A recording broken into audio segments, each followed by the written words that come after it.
Hello and welcome to today's lore video. Today we will be learning about one of the most influential technology powerhouses of the 21st century. Be sure to get comfortable, grab an ice-cold Nuka-Cola and get ready to learn about RobCo International. RobCo Industries was a multi-billion-dollar robotics and software corporation founded by industrialist and technologist Robert House. It quickly became one of the largest and most influential computer and robotics corporations in the pre-war United States. Several RobCo products were the de facto choice for many consumers, such as the unified operating system used by nearly all terminals. The company's key products were robots, selling them to both the average American and producing them for the United States military through defense contracts. The production of robots would accelerate into the automation riots, with RobCo's robots facilitating the massive loss of jobs to automation and further displacing working-class Americans before the Great War. Founded on June 25, 2042 by Robert House on his 22nd birthday, RobCo quickly soared through the ranks of the world's most profitable and powerful corporations, rivaling the likes of Poseidon Energy within several years. By 2077, RobCo's patented software and robotics designs had become a cornerstone of American industry, as exemplified by the widespread use of RobCo's unified operating system in most American computer systems in the years leading up to the Great War. Robert House founded the company after he was cheated out of his inheritance by his brother.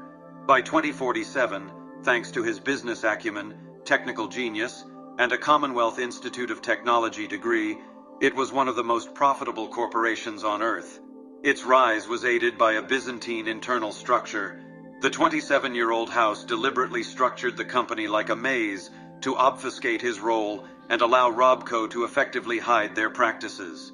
The company's aggressive expansion policies, coupled with the high quality of their products, have given it a practical monopoly in crucial segments of the software market. By 2075, their unified operating system, MF Boot Agent, and Retros BIOS were the de facto industry standard for terminals and mainframes across the 13 Commonwealths. Within a year, their RobCo OS became the standard for military-grade security systems as well. Their broad range of robots, including the iBot, Protectron, and SentryBot lines, were one of the most common types of robotics before the war, rivaled only by General Atomics International's own product lines. In certain fields, however, RobCo was unmatched. One of those was Robert Mayflower's Stealth Boy, reverse-engineered sometime between 2066 and 2077 from captured Chinese technology. Of course, the company was concerned about its public image. A sinister megacorporation does not inspire confidence or loyalty. To educate the public and make it friendlier to the American consumer, RobCo invested in exhibits and intense public relations campaigns, like the joint RobCo General Atomics Exposition at the Museum of Technology. The company was known to acquire valuable assets through any means necessary. One such asset was Repcon Aerospace. RobCo acquired the company after a year of buying shares from 2075 to 2076, when Steeple's allies turned against him. The vice president tried to rally the board again and sought help from Masters, but while the CFO officially agreed to support him, she was actually working with general manager Piers Isley to sell the company. Citing the profit of a merger with RobCo, not to mention avoiding a hostile takeover and a much less amicable transition, Isley and Masters managed to undermine Steeple's position in the company and get the board of directors to pass a vote of no confidence against Steeple after he refused to even consider selling his part of the company in order to maintain their independence and integrity. Failing the vote, Steeple stepped down from his position as vice president.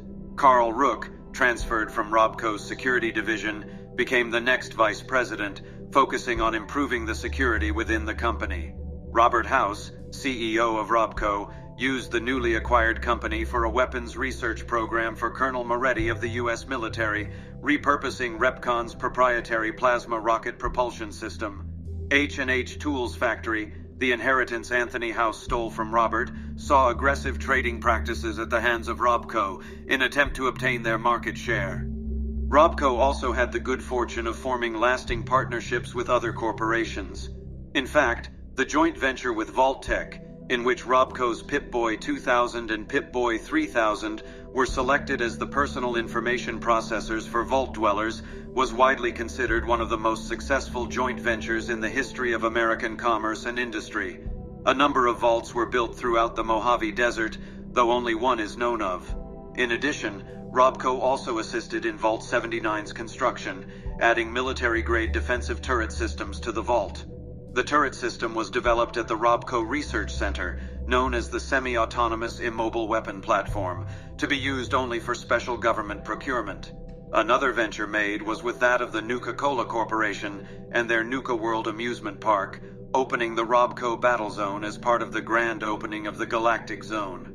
Yet another venture was made with the company Arctos Pharma and 3 other unknown corporations to secure a contract with the United States Space Administration for the Deep Sleep Project, which was an attempt to record biological sensory data from subjects in hibernation pods in zero-gravity conditions.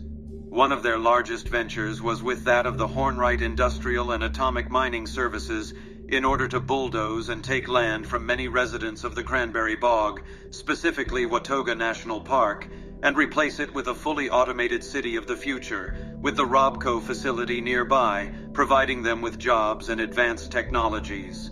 Perhaps their most prestigious joint venture was Military Contract 38917. In cooperation with General Atomics International, RobCo was contracted to collaborate on an unprecedented joint project: the creation of the most powerful combat robot in the history of warfare to liberate Anchorage, Alaska from Chinese occupation in a display of power meant to demoralize the enemy and force them into submission. The project was meant to serve both military and propaganda needs. The former dictated the capacity, the latter the design. In the words of General Constantine Chase, initiator of the project, Liberty Prime was to embody the American military, a walking, talking, nuke-tossing hero, reminding enemies of the U.S. that they picked a fight with a global superpower. Confident that the project would soon yield result, General Chase publicly confirmed in June 2072 that the U.S. Army was working with General Atomics and RobCo to create a superweapon meant to establish dominance of the United States on the Alaskan front. What is this Brahmin shit? I'm not getting the feeling we're all about to sing Kumbaya here. Figured as much. Come on, you sons of bitches, we're ready. Over here.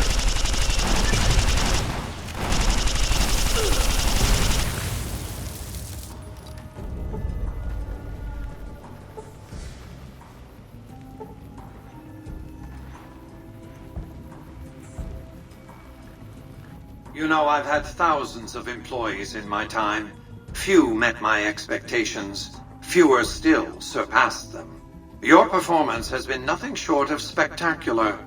If I have need for a specialist of your stripe again, I'll know just where to turn. Back to Vegas, shall we? I really should do something about that monorail with all the new resources at hand. I can make sure it not only runs, but runs on time. Always bothered me, the imprecision. The General's accident was unfortunate. With Kimball dead, the angry Californian public could have used an alternate scapegoat to pillory. In any case, Vegas might see a dip in revenue for a year or two, but eventually the tourists will come flooding back, and their money with them. Vegas will be a shining jewel in the middle of the desert, an oasis of light, a beacon to show mankind the way to the stars. This is just the start, you see. This is where it all begins. And so the courier who had cheated death in the cemetery. Hail the People's Republic!